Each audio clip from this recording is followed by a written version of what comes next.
Wena! Wena, anak! Nasaan ka, anak? Tatay! Tatay! Nandito ako sa loob! Tulungan mo ako!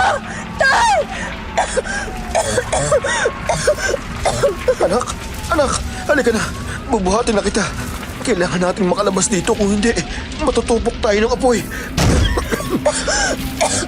Tatay! Tatay!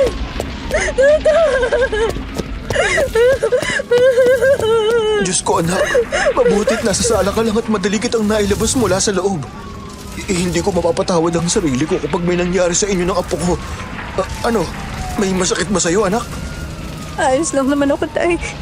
Pero paano na ito ngayon? Wala na tayong bahay. Lahat ng pinaghirapan mo at ni Nanay. Nasunog na lahat. Hindi ko na alam, anak, kung paano tayo magsisimulang ulit. Anong gagawin natin? Saan na tayo titira? Tingnan niyo. Wala na natira sa bahay natin. Huwag kang mag-alala, anak. Gagawin ko ang lahat para makapagsimula tayo ulit. Bahay lang ang nawala sa atin. Ang mahalaga ay walang masamang nangyari sa inyo ng apo ko.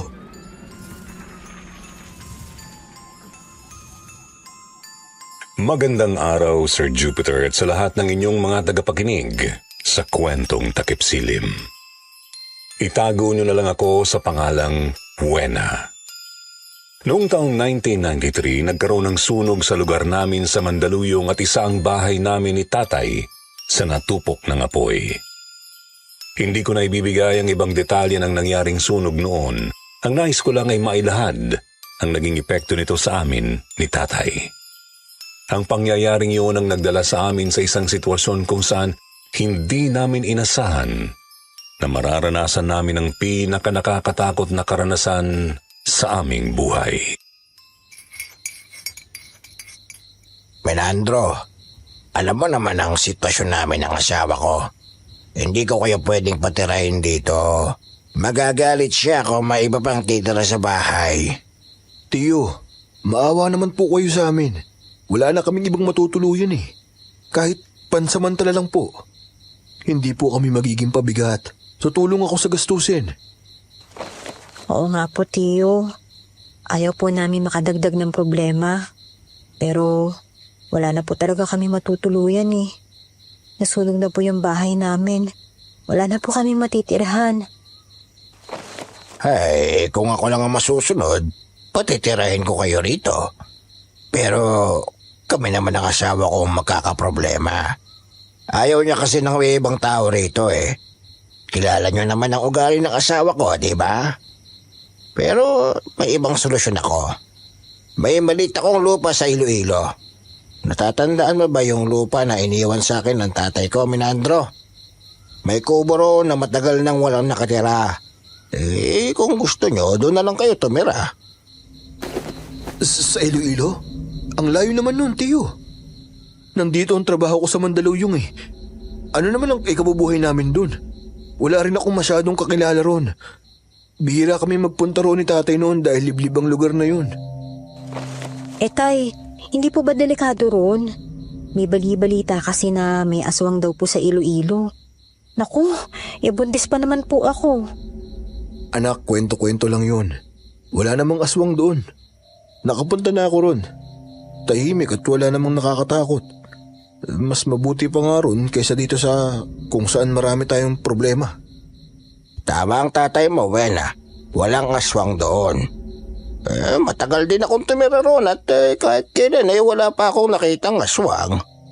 Maganda pa nga na doon na kayo manirahan para malayo sa ama ng pinagbubuntis mo. Ito na ang pagkakataon mo, Menandro, na mailayo si Wena sa lalaking yun. Matagal lang walang nakatira sa lupa ron. Kaya ikaw na ang bahala. Bibigyan ko kayo ng perang panimula. Sa ngayon, yan lang ang may tutulong ko sa inyo. Bahala na kayo kung paano palalaguin ang buhay nyo ron. Sa tingin ko, Tiyo, magandang ideya yan. Hindi ko talaga hahayaan na malapitan pa ng lalaking yun ang anak ko at ang apo ko. Tay, napag-usapan na po natin yan, di ba? Oo, kaya nga tatanggapin natin ang alok ni Tiyo na doon tayo sa Iloilo titira. Tama siya. Hindi tayo masusundan ng tarantadong lalaking yun. Kaya sige Tiyo, payag na po ako. Doon kami titira sa lupa mo sa Iloilo. Pero tay, Huwag nang matigas ang ulo, anak. Kakayanin natin doon. Nakaya nga natin dito eh. Saka sariwang hangin sa probinsya. Malayo sa ingay at pollution. Mas magiging maayos ang kalusugan mo at ng apo ko. Kaya makakapagsimula tayo ron. Tiyo, salamat at may matitira na kami. Salamat din sa ibibigay mong pera na panimula. Alam mo naman na wala kaming naisalba sa sunog. Walang anuman, Menandro. Yan lang ang paraan para makapagsimula kayo ulit. Kung mahirap man ang buhay dito, bakit hindi nyo subukan ang buhay sa probinsya? Malay nyo, doon na kayo swertein. Sir Jupiter, kahit may pagdududa pa rin ako sa desisyon ni tatay na tanggapin ang alok ni Tiyo Umeng na doon kami manirahan sa liblib na baryo sa Iloilo, wala akong nagawa. Buo na ang pasya niya. Gusto niyang ilayo ako pati na rin ang magiging anak ko sa ama nito, ang boyfriend ko. Minahal ko siya at minahal din niya ako. Pero nang malaman niyang nagdadalang tao ako, tumanggi siyang panagutan ako. Sabi niya hindi pa raw siya handa sa ganong responsibilidad. Masakit siyempre na hindi ako nagawang panagutan ng lalaking mahal ko. Pero wala akong nagawa kundi tanggapin na lang ang lahat. Ngunit isang araw bumalik siya. Sinabi niyang kapag nanganak na ako, kukunin niya ang bata. Gusto raw kasi ng mga magulang niya na apo lang ang tatanggapin ng mga ito. At hindi ako kasama roon.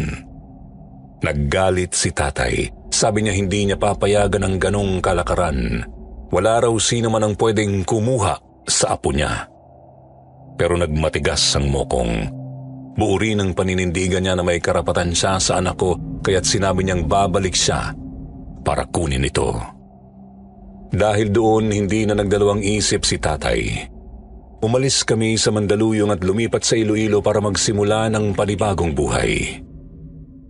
Pero nang makarating kami roon, hindi ko inasahan na agad maninindig ang mga balahibo ko.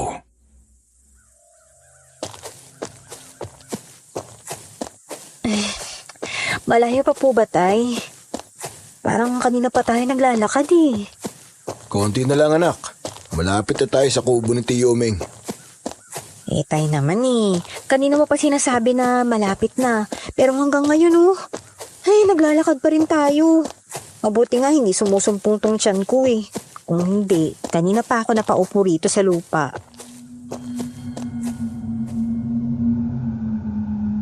Habang naglalakad kami papunta sa lupa ni Tiyo Umeng, bigla kaming nabigla nang marinig ang ingay at sigawan ng mga tao. Ha? Ano nangyayari? Bakit parang nagkakagulo ang mga tao?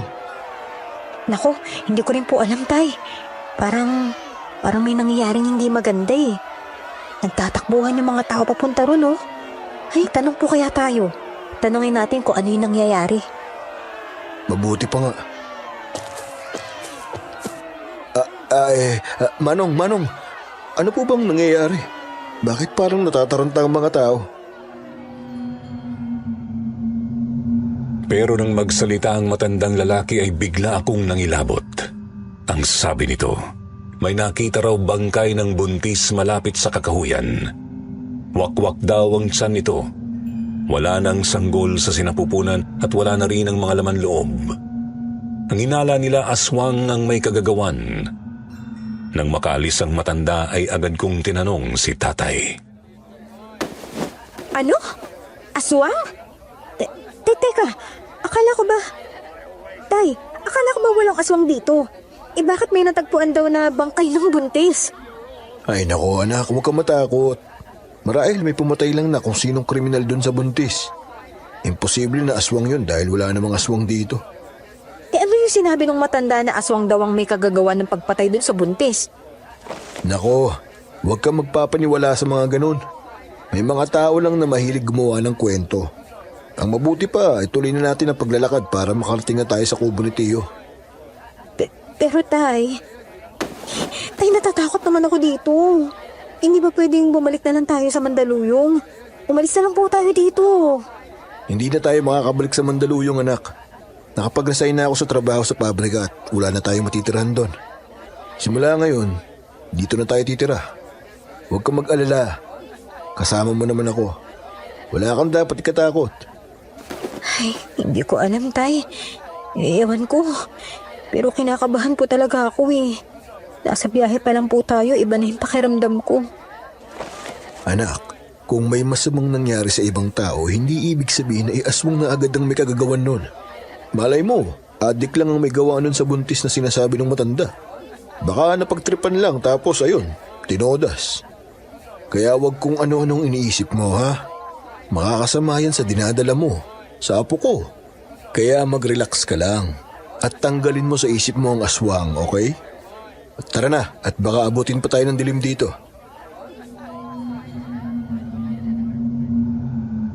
Pero kahit sabihin sa akin ni tatay na walang aswang at iba ang pumatay dun sa buntis, may kung anong bumabagabag pa rin sa akin na hindi ko may paliwanag. Pakiramdam ko talaga hindi ako safe sa lugar na yon. Makalipas ang ilang minuto ng paglalakad, narating din namin ni tatay ang lupa ni Tio Umeng. Sa aming harapan ay bumungad ang isang maliit na lupa na may nakatirik na kubo sa gitna. Bagamat simple at maliit ang kubo, kita namang maayos ito at kaaya-ayang tirhan. Sa likod nito ay makikita ang malawak na palayan na tila nagbibigay ng preskong hangin. Napansin din namin na mataba ang lupa roon, perpekto para sa pagtatanim ng mga gulay at iba pang pwedeng itanim. Tay, ang ganda pala rito. Malapit pala sa palayan yung lupa ni Tio Omeng. Oo nga, anak. Mukhang mataba rin ang lupa rito. Sigurado ako makakapagtanim tayo ng gulay o prutas. Tara na, anak. Pasok na tayo sa kubo.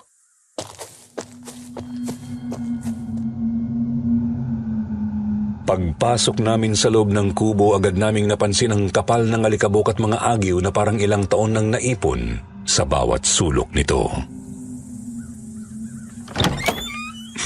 Grabe tayo, ang dumi rito ha. Pero maayos pa naman yung kubo.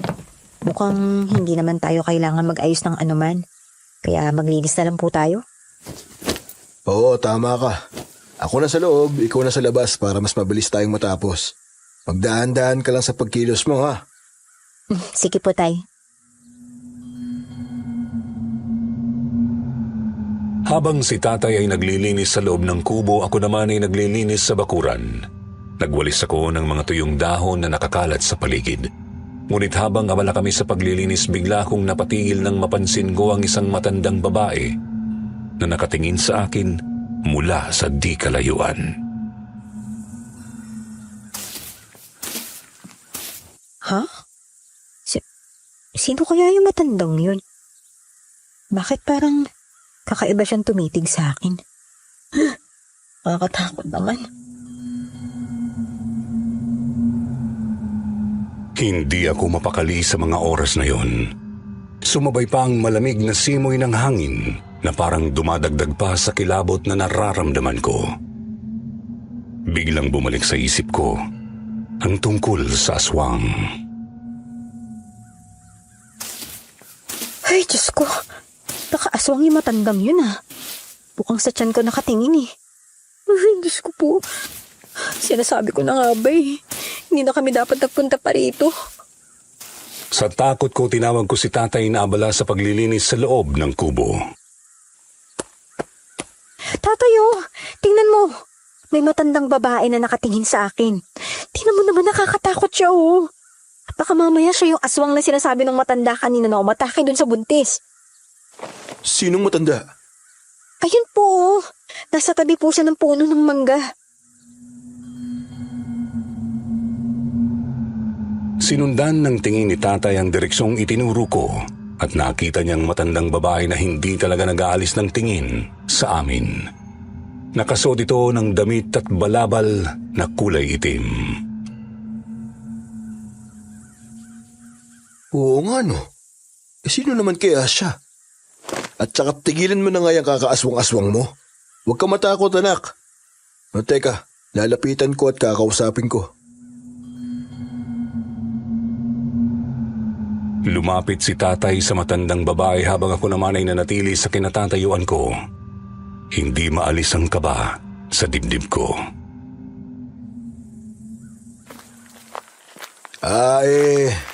Magandang hapon po. Ano pong kailangan ninyo? Magandang hapon din, iho. Dayo ba kayo rito? Ngayon ko lang kasi kayo nakita. Oo po, bagong lipat lang po kami rito mula sa syudad. Galing po kaming Mandaluyong. Alam niyo po ba yon? Oo naman, iho. May mga kamag-anak din naman ako na taga-syudad, kaya may alam din ako sa mga lugar doon.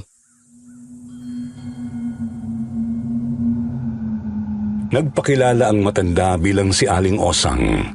Sinabi nitong nakatira siya sa bahay na malapit lang sa tinitirhan naming kubo, sa tabi ng puno ng ipil-ipil. Alam nyo kasi, matagal nang walang nakatira dyan sa kubo. Buti naman at may tao na ulit dito. Layo-layo kasi ang mga bahay dito sa baryo, kaya bihira kami magkakitaan ng mga kapitbahay. Mabuti na lang at dumating kayo rito para may bago naman ako makikitang mga muka. Kung may kailangan kayo huwag kayong mahihiya na lapitan ako. Puntahan niyo lang ako sa bahay ko, ha? Salamat po, Aling Osang. Magpapakilala rin po ako. Ako si Minandro. At itong anak ko, si Wena. Magandang hapon po. Aba, magandang anak mo ito At malapit ka na rin palang maging lolo. Buntis itong anak mo oh. Opo. Buntis nga po ang anak ko. Ilang buwan na yan, iha? 8 buwan na po. 8 buwan? Kaya pala ang laki-laki at bilog na bilog ang tiyan mo. Maaari ko bang hawakan ang tiyan mo, iha? Sa sinabi ng matanda, nagkatinginan kami ni tatay. Maaari ko bang mahimas man lang ang tiyan mo? Natutuwa kasi ako kapag may nakikita akong buntis Sige na, iha. Pagbigyan mo na si Aling Osang, anak. Nakita kong tinitigan ako ni tatay kaya wala akong nagawa kundi ang ipahawak kay Aling Osang ang tiyan ko. Nako, ang ganda ng pagkabilog ng tiyan mo. Sigurado ko na malaki ang isisilang mong sanggol. Hindi talaga ako komportable sa matandang yun, Sir Jupiter. Habang hinihimas niya ang tiyan ko, nakakaramdam ako ng kilabot. Tila may kakaiba sa kanya. Lalo na ang mga mata niya na parabang tumatagos sa pagkatao ko. Hindi ko may paliwanag pero sa bawat titig niya may halong takot at pagdududa ang gumuguhit sa dibdib ko. Kaya naman kusa kong inalis ang tiyan ko.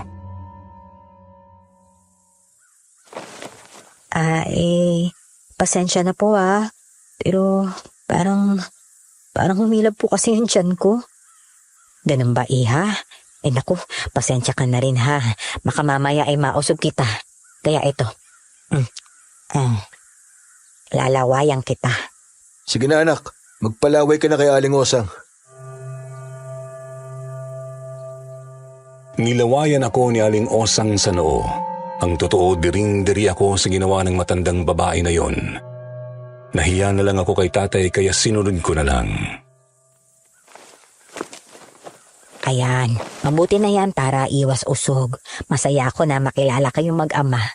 O sige, mauna na ako sa inyo Tandaan nyo kung may kailangan kayo, huwag kayong mahihiyang lumapit sa akin. Mula ngayon, magkakaibigan na tayo. Sige po, Aling Osang. Tatandaan po namin. Salamat po. Pagkaalis ni Aling Osang, agad akong kinausap ni tatay. Tatay, natatakot ako sa matandang yun. Hindi ko talaga siya matake Kakaiba talaga. Kakaiba yung mga titig niya sa akin.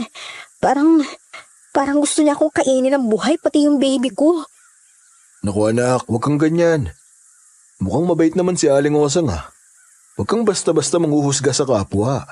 Hindi naman lahat ng tao nakakaiba kung tumingin masama na. Pero tay, Wala akong nakikitang masama sa kanya. Mabuti nga't may mabait tayong kapitbahay. Dahil lang tayo rito kaya tayo ang dapat nakikipaglapit sa kanila. Kaya kapag nakipag-usap o nakipagkwentuhan sa iyo yung matanda, pakisamahan mo ng maayos. Ayoko magkaroon tayo ng kaaway o kaalitan dito. Sige na anak, tapusin mo ng paglilinis dito sa labas para makapaghanda na tayo ng makakain. Bagamat sinabihan na ako ni tatay, hindi pa rin maalis ang kaba at takot na nararamdaman ko kapag naiisip ko ang matandang yon. Pakiramdam ko ay hindi ako ligtas sa kanya. Nang sumapit ang gabi, naninibago ako sa bago naming tirahan. Bukod sa maliit, hindi rin ako sanay na humiga sa matigas na higaan kaya't nahirapan akong makatulog ng maayos. Hindi tulad sa syudad kung saan sanay akong matulog sa malambot na kama. Ngayon ay bigla akong bumagsak sa banig. hindi talaga ako makakatulog nito eh. Tigas na nga nitong hinihigaan ko. Masakit pa pang likod ko. Ay, kawawa naman kami ni baby kung gabi-gabi na lang kaming mahihirapan ng pagtulog. Magtiis ka muna anak. Bukas bibili tayo sa bahay ng kutsyon, okay? So ngayon, pagtsagaan mo na muna yung banig. Matulog ka na at maaga pa tayong gigising bukas. Mamimili tayo ng ilang gamit. At pansamantala, maghahanap din ako ng pwedeng pagkakitaan dito bukod sa balak nating pagtatanim ng gulay at prutas. Ano pa nga po bang magagawa ko, Tay? Kundi magtiis dito, hindi ba? Ay naku, alam mo, Tay, kung hindi tayo nasunugan, wala naman tayo sa ganitong sitwasyon eh. Kaya naiinis pa rin po ako kapag naaalala ko yung nangyaring yun. Pati yung ipon natin, saka yung napundar nyo ni nanay na wala na lang lahat. Malamang masama ang loob ni nanay sa langit dahil sa nangyari. Alam kong masakit pa rin sa iyo ang pagkakasunog ng bahay natin. Pero wala na tayong magagawa eh. Nangyari na ang nangyari. Kaya nga tayo narito para magsimula ng bagong buhay. Ang mabuti pa matulog ka na. Hindi maganda sa buntis ang nagpupuyat. Sana bukas malambot na yung higaan ko. Ang hirap po kaya makatulog na matigas ang higaan, lalo na't buntis ako. Pero sigurado ka ba na sasama ka sa akin? Baka mahirapan ka sa paglalakad. Malaki na yung tiyan mo eh. Baka sobra ka mapagod. Huwag kang mag-alala, Tay. Sigurado ako na kaya ko pa naman maglakad. Ayoko lang talaga may iwang mag-isa rito. At gusto ko ring nakapamasyal sa bayan. Di nagtagal, mabilis na nakatulog ang tatay ko. Ako kahit malalim na ang gabi, hindi pa rin dalawin ang antok. Patuloy pa rin akong nagmumuni-muni. Ngunit habang marami akong iniisip, bigla akong nakarinig ng yabag ng mga paa mula sa labas ng kubo. Para itong tumatakbo na tila may hinahabol. Diyos ko, ano yun? Parang may kung anong tumatakbo sa labas ng kubo ah. Baka aswang na naman yun ah. Nakakatakot. Muli akong inalipin ng matinding kilabot. Nagtayuan ang mga balahibo ko sa katawan sa narinig kong yun. Dahan-dahan akong tumayo mula sa higaan at nagmamadaling kumuha ng bawang at asin sa kusina dahil alam kong ang mga yon ang mabisang pangontra at pantaboy sa mga aswang. Kailangan nasa tabi ko lang ang mga to. Di ako malalapitan ng aswang kapag nasa akin to. Naglagay ako ng bawang at asin sa tabi ng higaan ko. Ngunit naririnig ko pa rin ang yabag ng mga paa sa labas. Kahit natatakot ako, hindi ko napigilan ang aking kuryosidad at pinili kong sumilip sa siwang ng bintana upang malaman kung ano ang meron sa labas ng kubo. Nang sumilip ako, nanlaki ang mga mata ko sa nakita ko. Isang malaking baboy ramo na kulay itim ang umaaligid sa paligid ng kubo. Kumikislap ang mga mata nito na parang may hinahanap. Teka, ang laking baboy ramo naman nun. Hindi normal na baboy ramo yun ah. tingin ko aswang yun. Diyos ko, inaaswang nga kami. Ano ba yan? Agad kong ginising si tatay upang sabihin ang aking nakita. Tay! Tatay! Tatay, gumising po kayo! Tay! Bakit ba anak? Ang sarap ng tulog ko eh. Ginigising mo ako. At bakit hindi ka pa natutulog? Maaga pa tayo gigising bukas. Tay, may malaking baboy ramo dun oh. Dun sa labas. Nakakatakot kasi laki ng kalabaw. Tapos nanlilisik pa yung mata.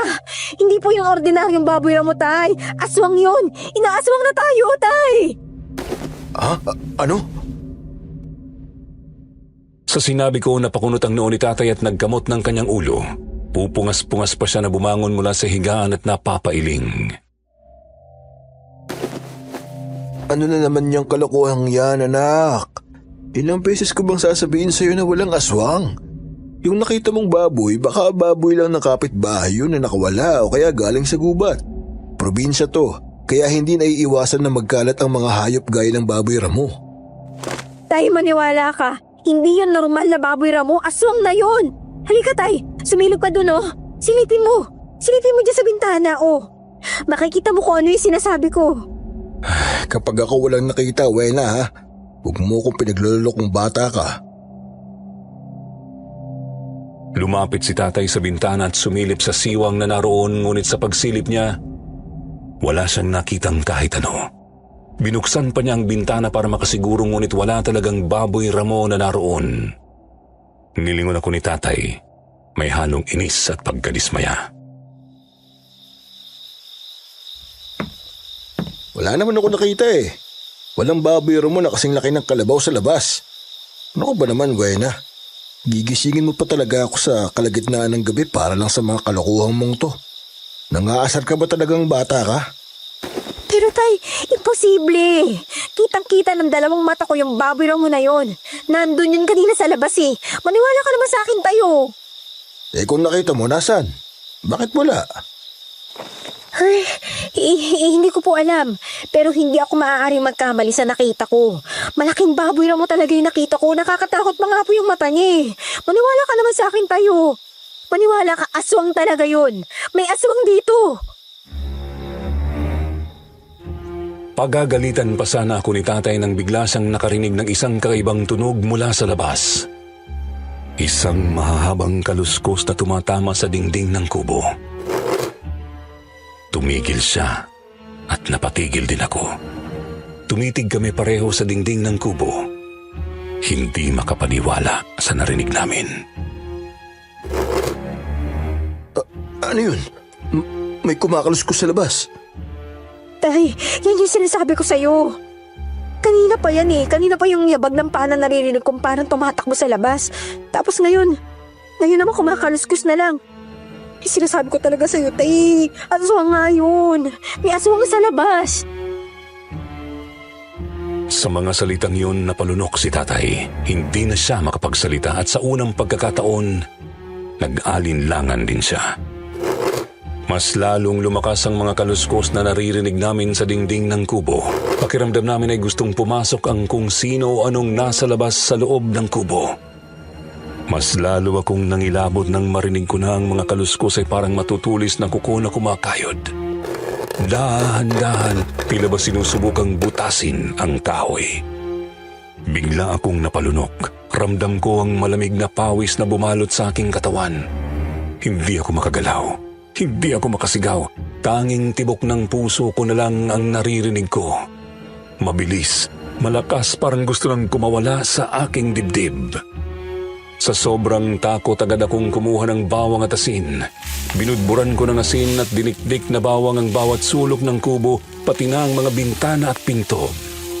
Kahit takot na takot ako sa mga sandaling yun, tinatagan ko ang sarili ko. Hindi ko hahayaan na makapasok ang aswang sa kubo. Hindi niya kami magagalaw, lalo na ang dinadala kong sanggol. Hoy! Umalis ka rito, aswang ka! Alam kong nandyan ka na sa labas! Huwag kang maingay, anak. Mas lalo siyang gagawa ng ingay kapag narinig ka niya. Pero tay, kung hindi ko yung ginawa, iisipin ng aswang na mahina tayo kaya madali tayo masusugod. Ngunit maya-maya biglang tumigil ang mga kaluskos sa dingding at unti-unting nawala. Naramdaman namin ni tatay ang katahimikan sa paligid. Kaya nahimasmasan kami. Muli kaming sumilip sa siwang ng bintana at nakita namin na walang anumang bakas ng kahit sino o kahit ano. Para bang ang lahat ng nangyari ay isang panaginip lamang o isang bangungot na biglang naglaho sa dilim.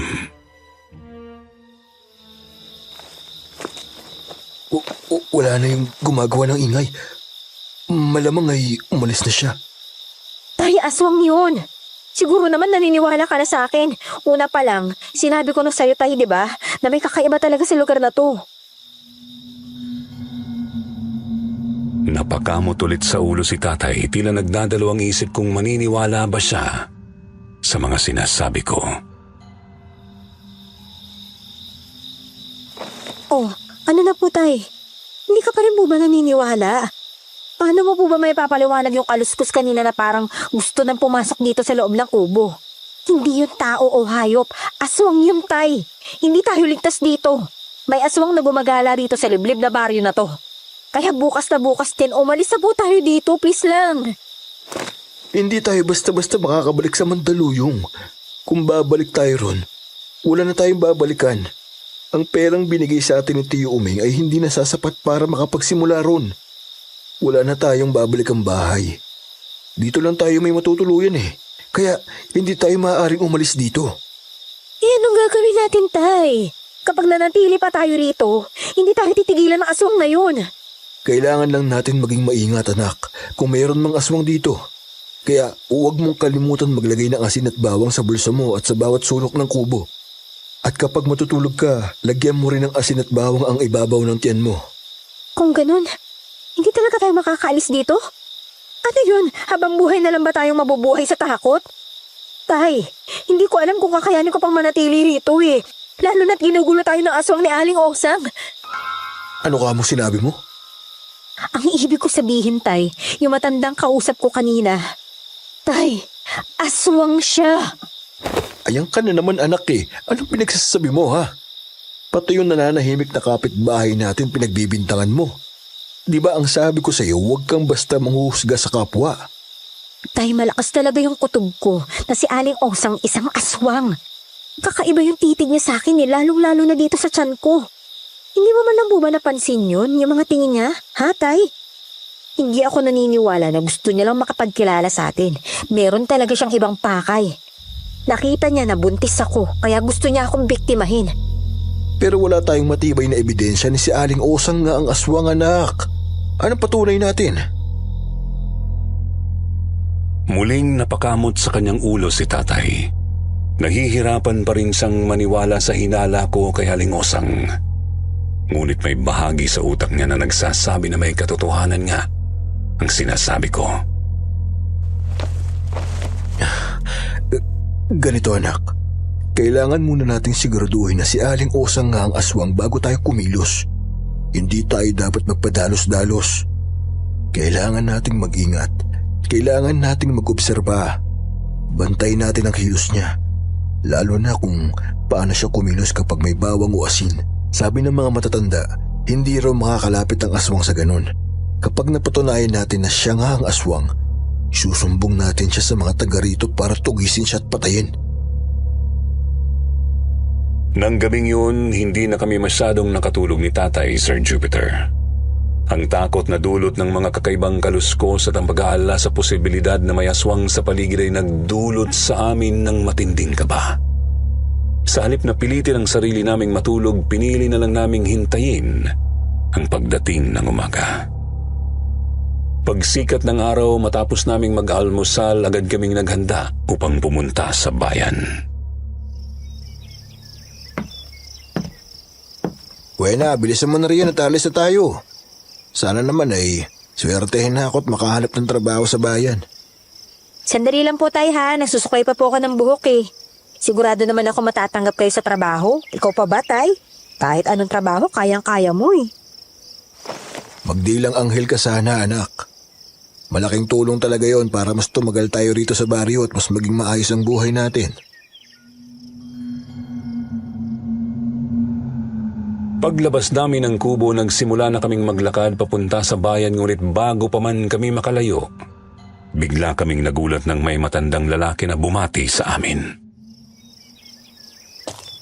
Ay, magandang umaga sa inyo. Ngayon ko lang kayo nakita rito Kayo ba ang bagong lipat sa kubo na yan? Magandang umaga rin po. Opo, bagong lipat lang po kami rito. Galing po kami sa syudad. Ako po si Minandro at ito naman po ang anak kong si Wena. Ay, magandang umaga rin po. Tiyuhin ko po ang may-ari ng kubo. Nasunugan po kasi kami kaya naisipan niyang dito muna kami patirahin. Hindi naman po niya natitira ng kubo kaya dito na po kami pansamantalang nanunuluyan.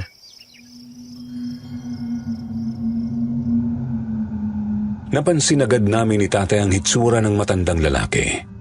Mayroon itong maaliwalas na mukha, parang walang bakas ng anumang kasinungalingan. Ang kanyang mga mata ay tila puno ng kabutihan. Hindi katulad ng hitsura ni Aling Osang, na mukhang may tinatago at hindi kapanipaniwala. Gayon ba? Ikinalulungkot ko ang nangyari sa inyo. Pero natutuwa akong may bago akong kapitbahay. Ako nga pala si Primo. Tawagin nyo na lang akong Mang Primo. Diyan lang ang bahay ko, malapit sa kubo nyo. Ikinagagalak po namin kayo makilala, Mang Primo. Magandang pagkakataon po ito para makilala namin kayo at ang iba pang taga rito. Kakarating lang po kasi namin kahapon. Ganun ba? Kaya pala ngayon ko lang kayo nakita rito. Mabuti naman at may nadagdag na bagong mukha rito sa baryo. Kamusta naman ang unang gabi nyo rito? Nakapagpahinga ba kayo ng maayos? Magsasalita sana ako tungkol sa nangyari sa amin kagabi, ngunit palihim akong tinapik ni tatay sa balikat. Ay, maayos naman po ako nakatulog, Mang Primo. Pero itong anak ko, mukhang namamahay kaya nahirapan na makatulog sa bago naming tirahan. Nako, talagang ganyan kapag nasa bagong lugar, namamahay. Masasanay ka rin iya. Pero hindi nyo pagsisisihan ang pagtira nyo rito. Tahimik ang baryong ito. Malayo sa gulo ng syudad. Sariwa ang hangin dito at mabait naman ang karamihan sa mga taga rito. Pero hindi ko rin maikakaila na may mga bagay din kayong kailangang iwasan. Ano pong ibig niyong sabihin, Mang Primo? Oo, tahimik dito sa baryo namin. Pero pagsapit ng gabi, may nilalang na gumagala-gala sa paligid. Isang aswang. Sir Jupiter, nagkatinginan kami ni tatay sa sinabi ni Mang Primo. May nalalaman din pala ito tungkol sa aswang. Ibig pong sabihin, totoo po yung narinig namin na may aswang dito? Oo, iyo. May aswang dito sa baryo. Pero kapag gabi lang naman yun umaatake. Tuwing sasapit ang umaga, hindi yun namemerwisyo. Huwag na kayong lalabas sa gabi at palagi kayong maglalagay ng mga pangontrang bawang at asin sa bintana at sa pinto. Kasi doon lang pumapasok ang aswang. Kaya palagi kayong mag-iingat, lalo na kayo, bago lang kayo rito. At ikaw, Iha, buntis ka pa naman. Huwag po kayo mag-alala. Mag-iingat po kami. Dahil sa mga narinig namin tungkol sa aswang naghanda na kami ng bawang at asin. At binudburan na namin ang bawat sulok ng kubo ng asin at dinikdik na bawang. Mabuti kung gayon. Ay, saan ba kayo pupunta na mag-ama? Pupunta po kami sa bayan para mamili. Tsaka maghahanap din po ako ng trabaho. Ganun ba? Naway makahanap ka agad ng trabaho mo, iyo. Nababasa ko rin naman sa aura mo na masipag kang tao kaya hindi ka mahihirapan na makakuha ng ikabubuhay rito. Nga pala, kung gusto mo, ipapakilala kita sa kaibigan ko na may-ari ng palayan na nasa likod ng kubo nyo. Ang alam ko kasi naghahanap siya ng trabahador dyan. Talaga po? Naku, salamat po, Mang Primo. Kung hindi man ako pala rin sa bayan sana nga po matanggap ako sa sinabi niyong trabaho.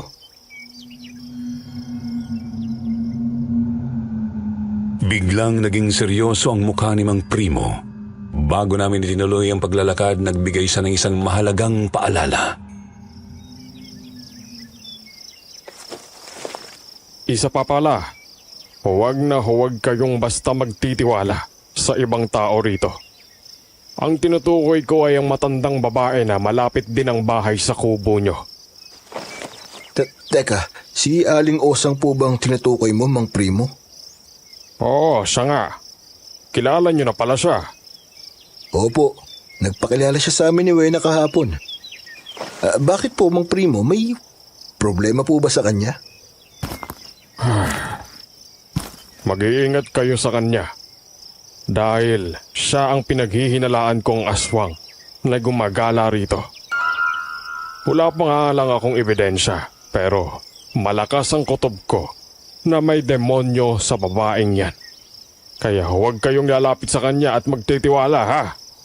Kung ayaw niyong mapahamak, lalo na ikaw, Iha. Buntis ka pa naman at ang dinadala mo ang gustong gusto ng aswang. Salamat po, Mang Primo, sa paalala, ha? Unang kita ko pa lang po talaga sa matandang yun. Ay, naku, masama na po talaga yung kutob ko sa kanya.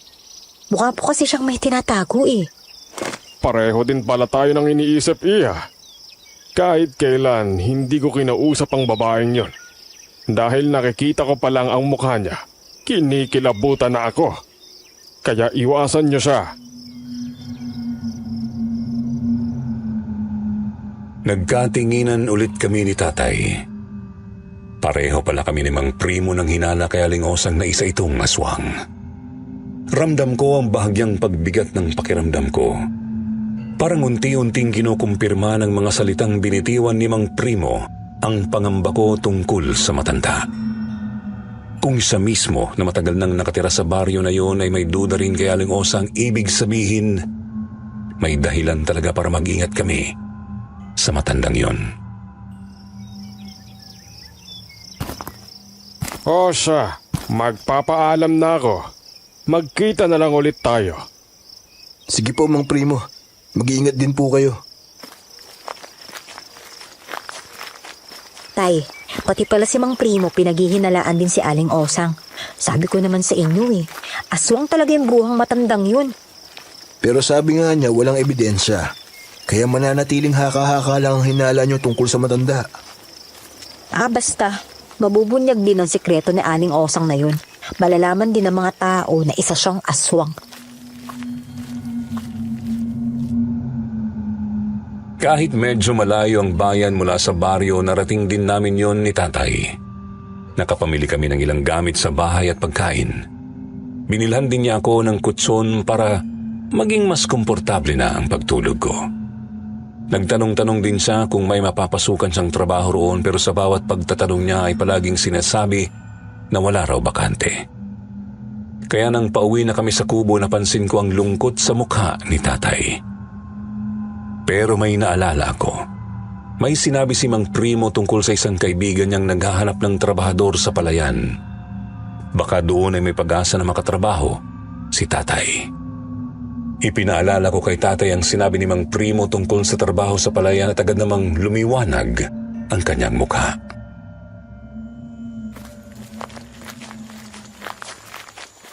Kaya huwag ka na malungkot, Tay. Sinabi naman ni Mang Primo na kakausapin niya yung kaibigan niya para maipasok ka sa trabaho eh. Sana nga, Wena. Sana makausap ni Mang Primo ang kaibigan niya na sinasabi niya. Yun na lang ang pag-asa kong magkatrabaho eh. Kung tutuusin, kaya naman nating mabuhay sa pagtatanim lang. Pero mas mabuti pa rin kung may iba pa akong pinagkakakitaan para may dagdag tayong kita. Kailangan natin yun lalo na't malapit ka ng mga anak.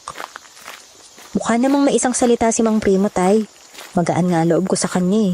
Hindi tulad kay Aling Osang na parang may mabigat na pakiramdam. Kay Mang Primo, panatag po ako. Sigurado ako magiging malapit natin siyang kaibigan dito. Sana nga, anak. At sana maging kakampi natin siya sa laban kay Aling Osang. Baka matulungan tayo ng Mang Primo na mabunyag ang totoong pagkatao ng matanda.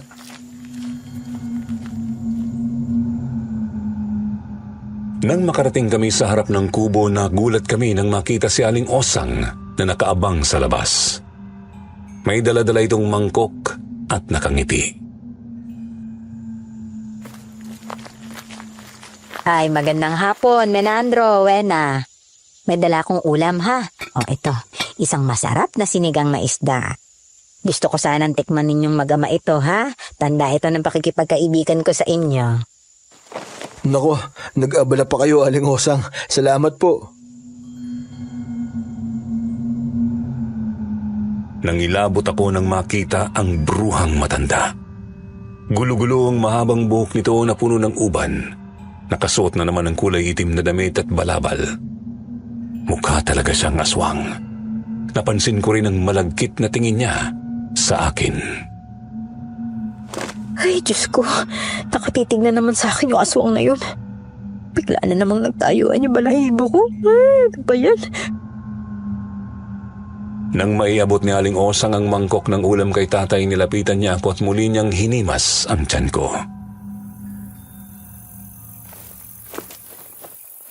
O, kamusta ka, Iha? At ang baby mo? Gustong-gusto ko talaga nakikita ang bilog na tiyan mo. Malapit ka ng mga anak, ha? Nararamdaman ko.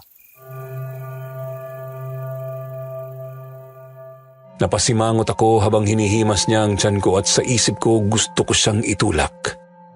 Pero alam kong delikado kung gagawin ko yun, kaya tiniis ko na lang ang ginagawa niya sa akin. Ngunit bigla na lang kumunot ang noo ni Aling Osang at nang magtama ang aming mga mata, muling nagsalita ang matanda.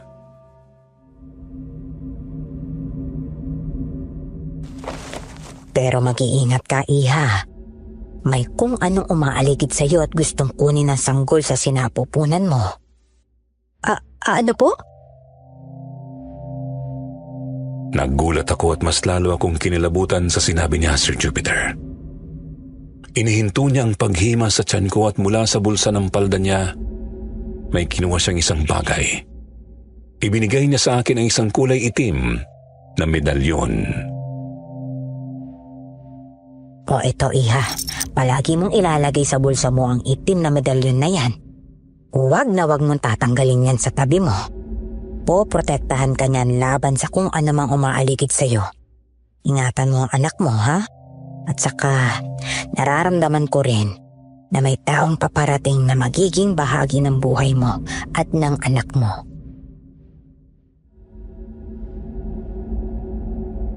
Pagkatapos ng mga sinabi niya sa akin, agad na nagpaalam si Aling Osang. Sinabi niyang may gagawin pa raw siya. Ay, mauuna muna ako sa inyo, Iha. Menandro, marami pa akong gagawin sa bahay eh.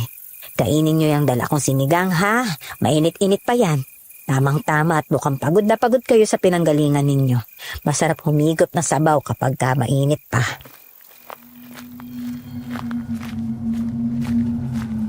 Nagmamadali siyang umalis, ngunit habang papalayo si Aling Osang, patuloy pa rin ang mga sulyap niya sa akin. Hindi ko talaga maiwasang mag-isip ng masama. Iba ang mga titig niya sa akin. Parang hinahalukay niya ang buong pagkatao ko. At ang mga salitang binitiwan niya parang may babalang hindi ko maintindihan. May umaaligid sa akin? May taong paparating? Ano kaya ibig niyang sabihin? Nang makalayo na ang matanda, hindi na ako nagdalawang isip na itapon ang ibinigay niyang medalyon.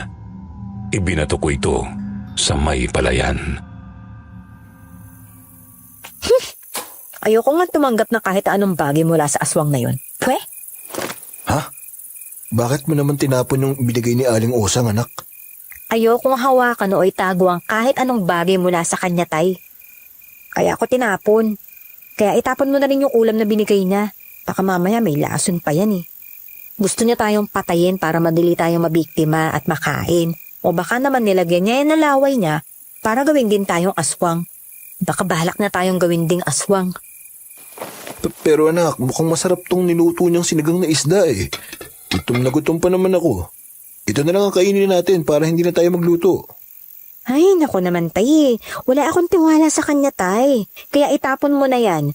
Baka maging aswang pa tayo dyan eh. Kung ayaw mong itapon, tay, ako na lang po ang magtatapon. Sige, itatapon ko na, anak. Ako na. Bagamat mukhang masarap ang amoy ng ulam na ibinigay ni Aling Osang, hindi nagdalawang isip si tatay at itinapon niya ito sa kanal na malapit sa kubo. Kinagabihan pagkatapos naming maghapunan, may kumatok sa pinto. Nagkatinginan kami ni tatay. Parehong nagdadalawang isip kung bubuksan ang pinto. Sa isip namin baka bumalik si Aling Osang. Ramdam ko ang kaba sa dibdib ko, lalo na't parang may malamig na hangin na dumaan sa likod ko. Para makasiguro, pinakiramdaman muna namin kung sino ang nasa labas bago kami nagtanong. Sino yan? Sinong nasa labas? Ako ito, si Mang Primo. Maaari niyo ba akong pagbuksan ng pinto?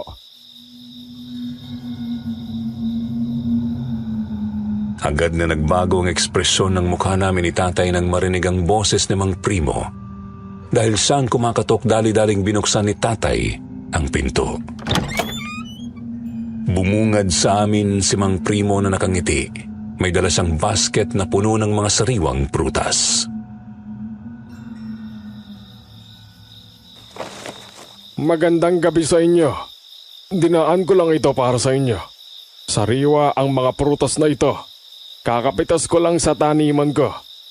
Naisip ko na bigyan kayong magama. Maganda ang sariwang prutas para sa iyo, Wena, Iya. Maganda ito sa kalusugan mo.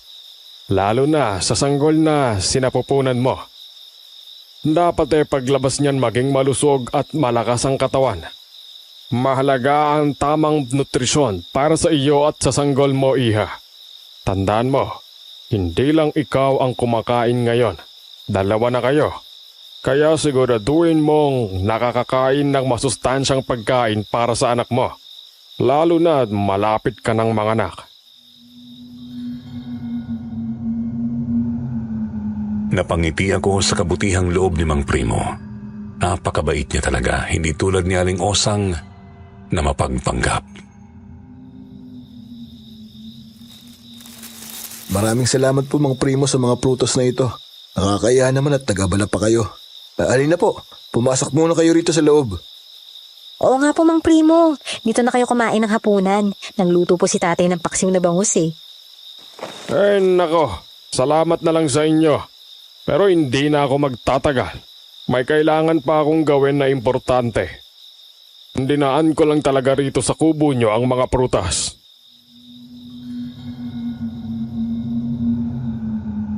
Ramdam ko ang sinseridad sa tinig ni Mang Primo, pero bago siya tuluyang umalis, nagbigay siya ng balita na lubos naming ikinatuwa.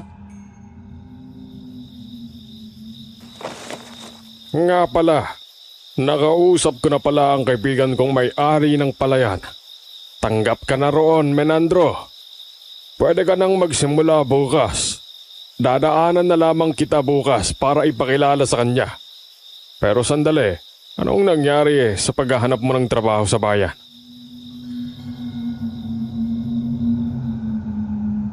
Hindi ko napigilan ang saya ko nang marinig ang sinabi ni Mang Primo. Kita ko rin ang sigla sa mukha ni tatay ng mga oras na yon.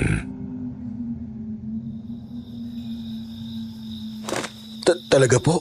Salamat po. Sa kasamang palad po kasi walang tumanggap sa akin dahil wala raw pong bakante. Kaya napakalaking tulong po ng ibinalita mo sa amin, Mang Primo. Maraming salamat po sa pagtulong kay tatay na makahanap ng trabaho, Mang Primo, ha. Ang lungkot nga po niya kanina eh. Pero ngayon, masaya na siya dahil may magandang balita kayo, Mang Primo.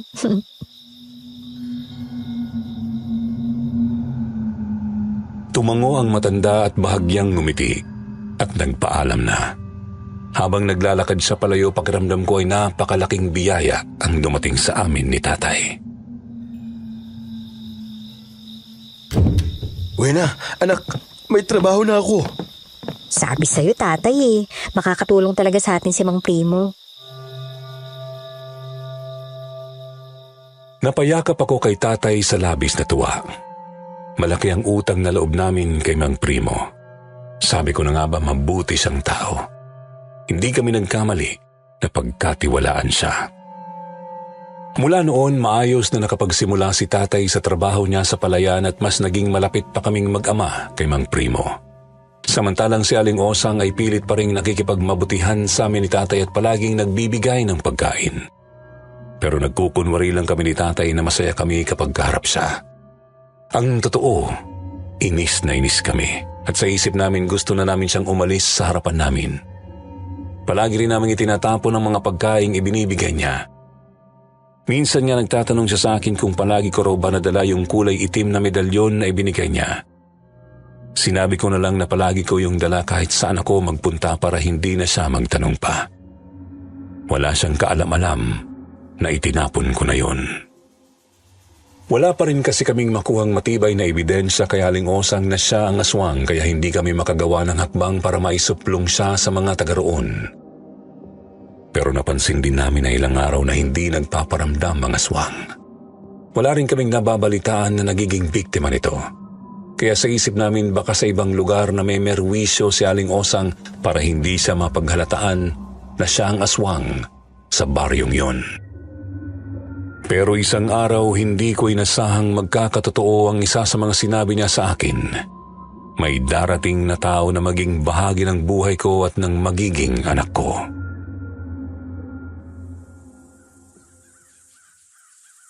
Tao po!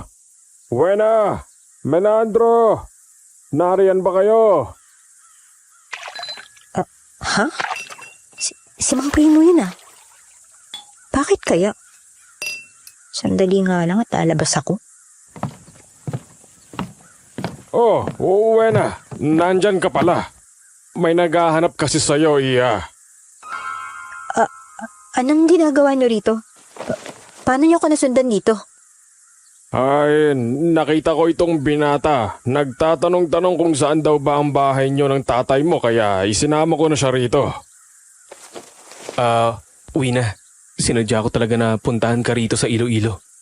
Nalaman ko sa tiyo uming ni Mang Menandro na dito kayo nakatira matapos kayong masunugan. Bakit hindi mo sinabi sa akin na nasunugan kayo? Eh di sana dun muna kayo sa kondo ko tumira ng tatay mo. Hindi ka na dapat pumunta dito, Roldan. Hindi ka namin kailangan ng anak ko. Mabuti pa, umalis ka na.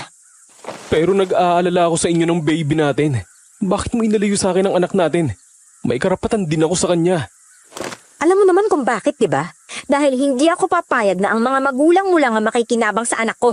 Hindi niyo pwedeng ilayo sa akin ang anak ko. Di ko akalain na masusundan kami ni Roldan sa probinsya, Sir Jupiter. Sa isip ko anong nakain ng lokong to't hinanap pa kami ni tatay sa liblib na baryong yun. Nang biglang dumating si tatay ay nakita nito si Roldan. Nakita ko ang gigil sa mukha niya. Anong ginagawa mo rito, lalaki ka? Bakit mo kami nasundan dito? Magandang umaga po, Mang Menandro. Walang maganda sa umaga. Lalo na't magmumukha mong bumungad sa akin. Sagutin mong tanong ko, anong ginagawa mo rito? Nalaman ko po kasi na nasunugan kayo kaya nagpunta ako sa inyo sa Mandaluyong. Pero pagdating ko roon wala na ang bahay nyo. Ang sabi ng mga kapitbahay nyo wala na rin natira sa bahay nyo dahil sa sunog. Kaya nagtanong-tanong ako kung saan ko kayo mahahanap. May nagsabi sa akin na nagpunta raw kayo dito sa tiyuin nyo. Si Tiyo Umeng. At sa kanya ko nalaman na dito na raw kayo nakatira sa Iloilo. Hiningi ko sa kanya ang address nyo rito. Nung una ayaw niyang ibigay pero nung suhulan ko siya ng pera ibinigay din niya sa akin. Akala ko nga ay maliligaw ako dahil liblib na lugar na pala itong bagong tinitirhan nyo. Anak nang, kahit kailan mukhang pera talaga si Tio Uming eh. Ang sabi ko wag na wag sasabihin sa kahit na sino na nandito kami. Pero kumanta pa rin pala. Kung hindi ko lang tsuhin yun at kung hindi niya lang kami pinatira rito, isusumpa ko na siya eh. Pero Mang Menandro, nandito po ako dahil gusto kong pakasalan ng anak niyong si Wena. Narealize ko po na mahal ko si Wena at ang baby namin. Kaya hindi ako pumapayag na ang anak lang namin ang tanggapin ng mga magulang ko. Kaya ang plano ko po ay bubukod na kami ni Wena. Iiwan ko na ang kondo na ibinigay ng mga magulang ko at lilipat na kami ni Wena at ng baby namin sa bago kong inuupahan na apartment. Hindi po yun kasing laki ng kondo ko pero maayos at malinis doon at malayo sa mga magulang ko. Nagkatinginan kami ni tatay sa sinabi ni Roldan. Hindi kami makapaniwala sa mga narinig namin. Lalo na ang balak niyang pakasalan ako. Noon kasi ang sabi niya hindi pa siya handa sa ganong bagay. Oh, bakit ang bagong isip mo? Akala ko ba hindi ka pa handa sa responsibilidad? Bakit ngayon gusto mo na ako pakasalan? Hindi ko rin alam, Wena. Pero nang nawala ka, palagi na kitang naiisip. Palagi ko kayong inaalala ng anak natin. Hanggang sa napagtanto ko na hindi ko pala kayang mawalay sa inyo ng matagal. Maniwala ka, Wena. Nakahanda na akong pakasalan ka at bubuo na tayo ng pamilya. Naiinis ako sa kanya dahil sa ginawa niyang pagtalikod sa amin ng anak ko noon. Pero sa mga oras na yon may nakita akong sinseridad sa mukha at sa mga salitang binibitiwan niya. Tila nagbago siya at hindi ko maiwasang magtaka kung baka nga ito na ang pagkakataon na magbago ang lahat para sa relasyon namin.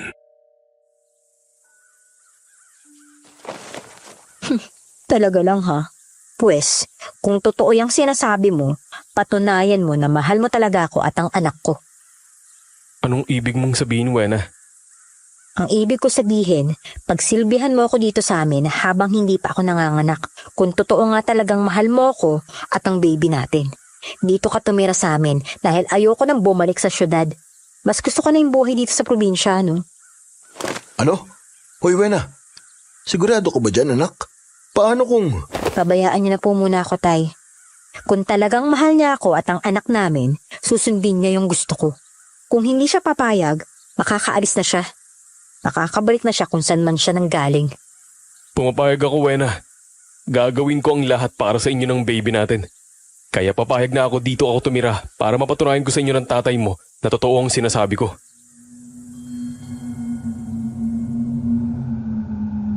Napailing na lang si tatay sa naging desisyon ko. Pero wala na siyang nagawa kundi ang sundin ang anak niyang buntis.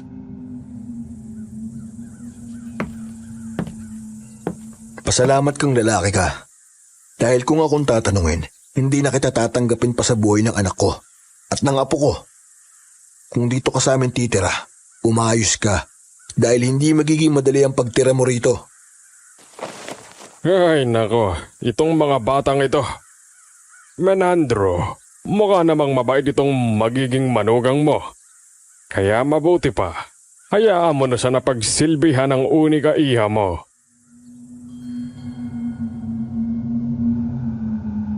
Napasibangot naman si tatay sa sinabing yon ni Mang Primo na nangingisi pa sa mga narinig nito. Dahil doon tinignan niya ng masama si Roldan at binalaan. Hoy lalaki, siguraduhin mong totoo ang sinasabi mo ha.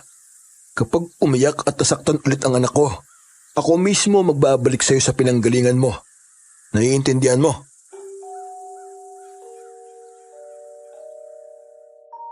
Sa pagpayag ni Roldan na tumira sa amin at pagsilbihan ako, hindi yun naging madali para sa kanya.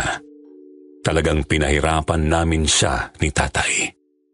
Lahat ng gawaing bahay ay siya ang gumagawa. Alam kong hindi siya sanay sa ganon dahil lumaki siya sa marangyang pamumuhay. Pero nakikita ko naman ang pagsisikap niya. Ginagawa niyang lahat ng inuutos namin upang patunayan na seryoso siya sa kanyang hangarin para sa akin at sa magiging anak namin.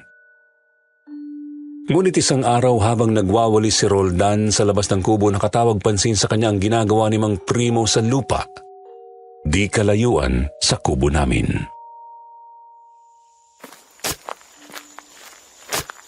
Manong, ano pong ginagawa niyo dyan? Ha? Ay, naguhukay ako iyo. Alam ko pong naguhukay kayo pero para saan po yan? Ay, may ililiping lang akong patay na hayop dito. Oo, ganun nga iyo.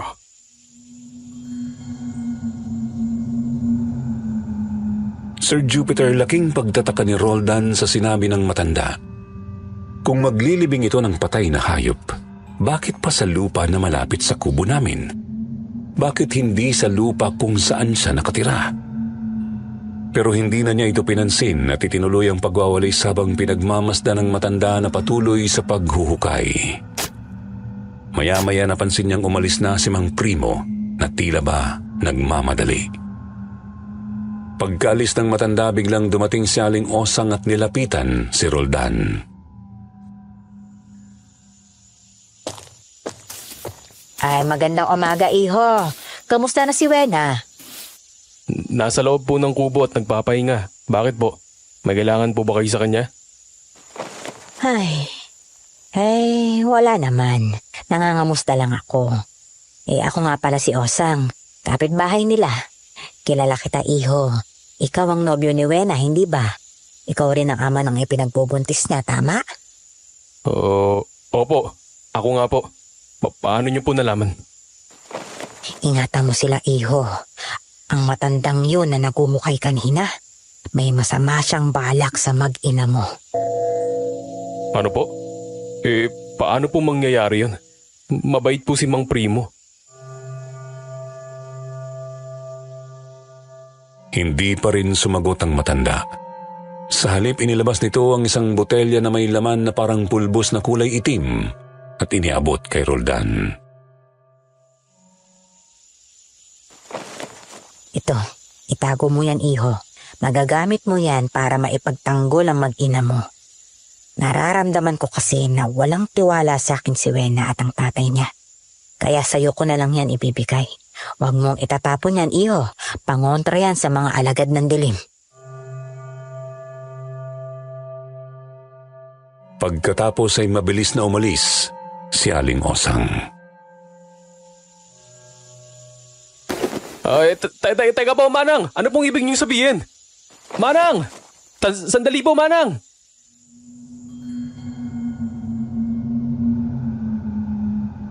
Naiwang nagtataka si Roldan habang kinakamot ang kanyang ulo sa mga sinabi ni Aling Osang. Ano kayang ibig sabihin ng matandang yun? Pangontra? Alagad ng dilim? Kinagabihan, habang naghahapunan, hindi na nakapagpigil si Roldan at ikinwento niya sa amin ni tatay ang nangyari.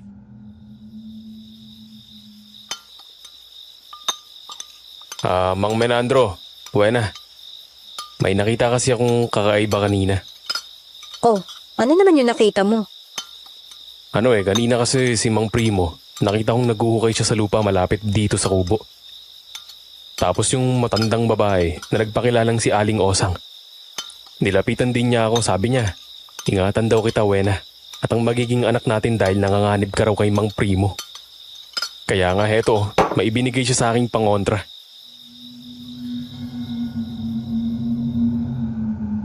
Kinuha ni Roldan sa bulsa niya ang botelya na ibinigay sa kanya ni Aling Osang at ipinakita iyon sa amin ni tatay. Oh, ito, parang pulbos na kulay itim. Sabi niya, gamitin ko raw ito para maipagtanggol kayo ni baby. Ngunit imbis na mag-alala, tinawanan lang namin ni tatay ang sinabi ni Roldan. At kinausap ka pa talaga na matandang bruha na yun, ha? Naku, wag na wag ka maniniwala sa mga sinasabi nun. Kami ni tatay, pinaplastic lang namin yun. Hindi mapagkakatiwalaan yung babaeng yun, eh. Siya nga yung pinaghihinalaan naming aswang na gumagala dito sa baryo na to, eh. Ha? Aswang? May aswang dito? Oo, may aswang dito at nambibiktima yun ng mga tao. Nung una nga naming dating dito ni Wena, may nabiktimang aswang na yun na isang buntis, eh. At ang kutob ni Wena, si Aling Osang ang aswang. Kaya wag na wag kang tatanggap ng kahit na ano sa kanya. Pagkain, bagay, kahit ano. Huwag. Kaya yung binigay niya sa'yo, naku, itapon mo na lang yan kung ayaw mong malasin at mabiktima niya. At tungkol naman sa sinasabi mong naguhukay si Mang Primo, hayaan mo na siya. Baka nagbabaon lang yun ng patay na hayop. Huwag mong paniwalaan si Aling Osang na nanganganib ang mga mag-ina mo kay Mang Primo dahil imposibleng mangyari yon. Mabait si Mang Primo at mabuting tao yon. Hindi ako makakaroon ng trabaho kundi dahil sa kanya. Hindi katulad ni Aling Osang na mapagpanggap kaya si Aling Osang ang iwasan mo at hindi si Mang Primo.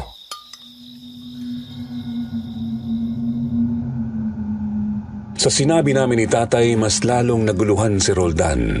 Hindi niya alam kung anong paniniwalaan niya. ang sinasabi namin laban kay Aling Osang o ang babala nito sa kanya. Ngunit may isang bagay na sigurado siya. May kakaibang nangyayari at yun ang aalamin niya. Malalim na ang gabi. Natutulog na si tatay at nakahiga na rin ako sa kutson. Si Roldan naman ay nakahiga na sa banig sa may sala. Hindi ko pinasiping sa tabi ko si Roldan bilang bahagi pa rin ng pagsubok ko sa kanya. Malapit nang pumikit ang mga mata ko, ngunit bigla na lang akong may narinig na malakas na kalampag sa bubong. Ha? Ano yun? Hindi ko anong kumakalampag sa bubong Ay, Diyos ko. May aswang na naman ba? May aswang na naman. Dali-dali kong ginising sina tatay at si Roldan. Tay! Tatay! Roldan! Roldan! May kumakalampag! Parang may naglalakad sa bubong! Napabalikwas ng bangon ng dalawa at nagmamadali akong nilapitan. Ano yun, anak? Bakit ka sumisigaw? Ano nangyari, Wena? Nasa bubong yung aswang! Narinig ko yung yabang niya sa bubong! Ano? Aswang? Narinig nila ang malakas na pagkalampag ng kung ano o sino sa bubong ng kubo. Bakit ganun, Tay? May asin at bawang sa bawat sulok nitong kubo Pero bakit hindi pa rin umaalis yung aswang? Nandun pa rin siya sa bubong Oo nga, bakit ganun? Dapat kapag may mga pangontra, matatakot na ang aswang na yun Teka, sandali. May kukunin ako. Dali-daling kinuha ni tatay ang buntot ng pagi na binili niya sa bayan. Iwinasiwas niya yon sa loob ng kubo at sumigaw ng malakas. Hoy, aswang! Umalis ka rito kundi ihampas ko sa'yo itong buntot ng pagi. At sa malakas na paghampas ni tatay ng buntot ng pagi sa hangin ay may narinig kaming malakas na tunog ng kung anong bumagsak sa lupa. Dali-dali kaming sumilip sa siwang ng bintana upang tingnan kung ano ang bumagsak mula sa bubong. Nanlaki ang mga mata namin nang makita sa labas ang isang nakakatakot na nilalang. Kalahating tao, kalahating ibon. Mayroon itong malaking pakpak, matutulis na pangil, nanlilisik na mga mata at mahabang dila. Maya-maya bigla itong lumipad at ang tunog ng mabilis na pagaspas ng pakpak nito ay umabot sa aming pandinig. Nang hilakbot kaming tatlo nang makita ang hitsura ng aswang. Ay, Diyos ko. Muntik na naman tayong pasukin ng aswang na yun, Tay. Nakakatakot talaga siya. Nakakadiri yung itsura niya. Lintik. Ayaw ka talagang tantanan ng aswang na yan, anak Sa susunod na pumunta siya rito, iahampas ko na talaga sa kanya tong buntot ng pagi. Totoo nga. May aswang rito sa Iloilo. Tama si Aling Osang. Merong alagad ng dilim na umaaligid kay Wena. Masama ang kutob ko. Sir Jupiter, hindi kami nakatulog buong magdamag dahil sa nangyari. Galit na galit si tatay at si Aling Osang ang sinisisi niya sa pagsalakay ng aswang. Dali-dali niyang kinuha ang buntot ng pagi at akmang lalabas ng bahay upang sugurin si Aling Osang. Hindi ko na kaya magtiis.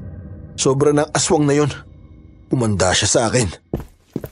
Teka, wag po! Mang Menandro! Maghinahinay po kayo! May naisip akong paraan para mahuli natin kung sino talaga ang aswang. Paano, Roldan? Anong balak mo? Basta magtiwala kayo sa akin, ako nang bahala. Tandaan mo to, lalaki.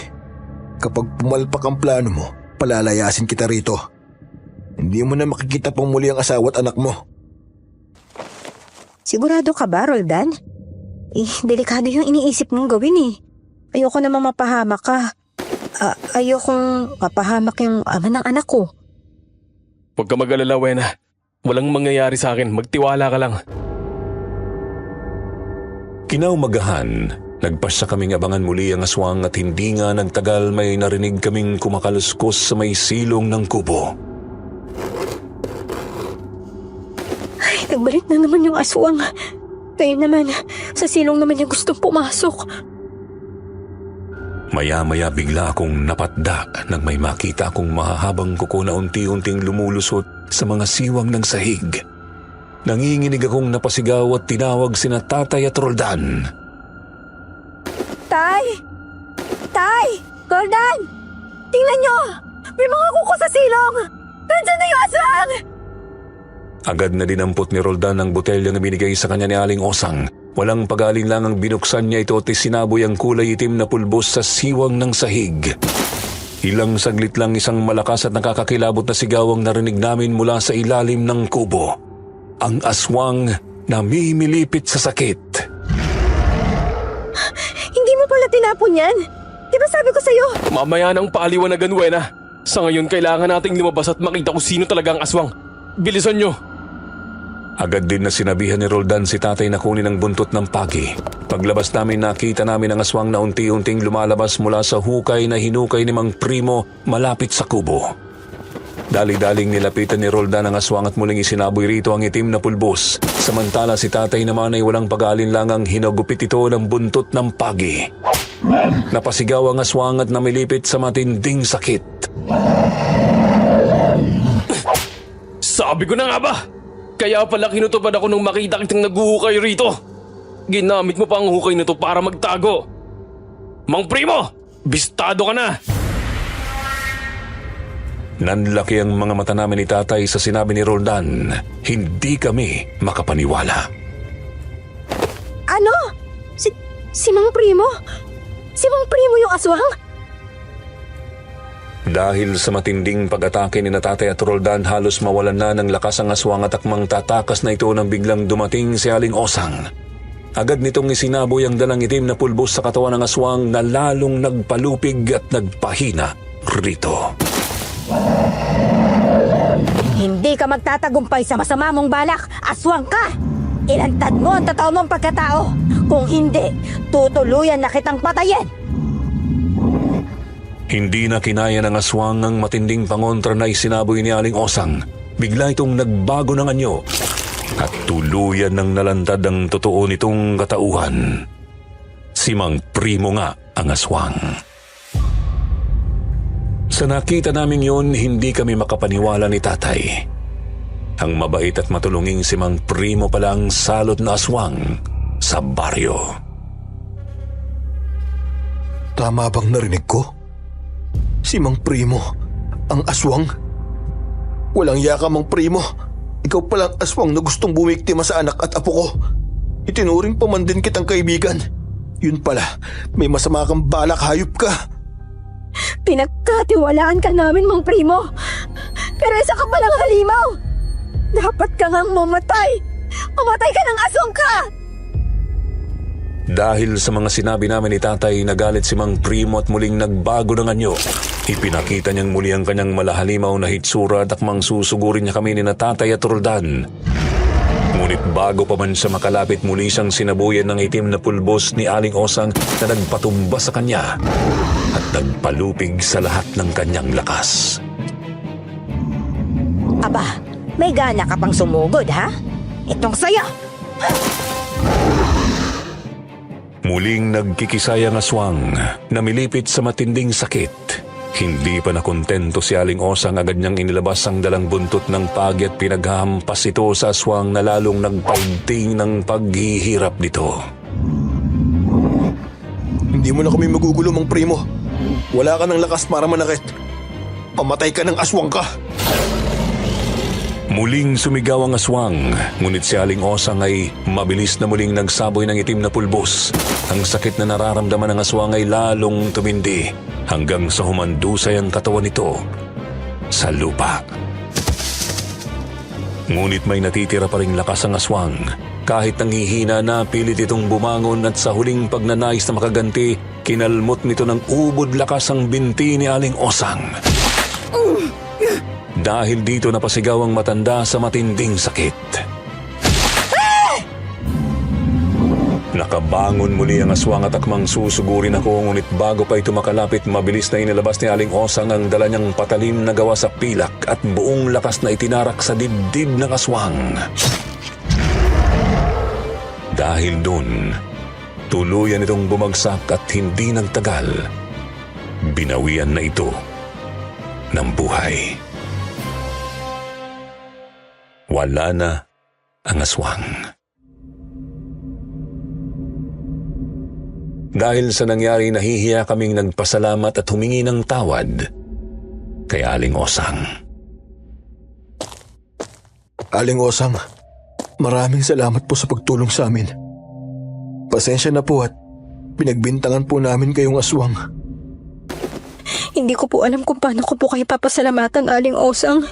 Sana po mapatawad din po kami ni tatay.